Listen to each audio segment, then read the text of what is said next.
In today's video, I'm going to teach you how to build an invoice generator in Coda. Open your browser and head to coda.io/signup. Sign in to your Coda account. Once you're in, open the Coda doc where you want to build this.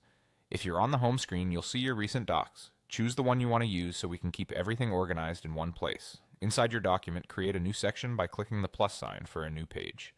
This gives us a clean space dedicated to invoices. Rename this page to Invoice Generator so it's easy to find later and clearly labeled for anyone else who might access the doc. On the blank page, click into the body of the page and type a /. This opens Coda's Insert menu.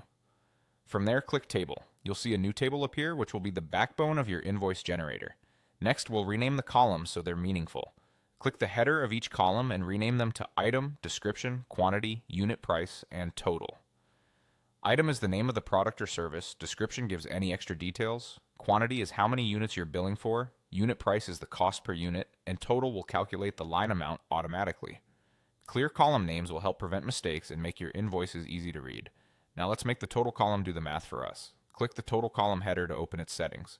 Choose Format column, then select Formula. In the Formula field, paste this exactly. Quantity. Unit price. Press Enter to apply it. With that formula in place, Coda will compute each row's total by multiplying the quantity by the unit price. This means as you add items to your invoice later, you won't need a calculator. Your totals will update instantly. If you ever see an unexpected result, double check that your column names match exactly and that you're entering numbers in quantity and unit price. Consistent naming is important because the formula references those column names directly.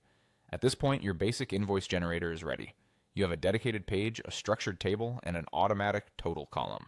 From here, you can start filling in items whenever you need to create an invoice. You can also organize your data further later on if you wish, but the foundation you've just built will handle the calculations reliably.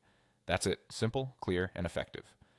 Thanks for following along, and enjoy creating your invoices more efficiently with Coda.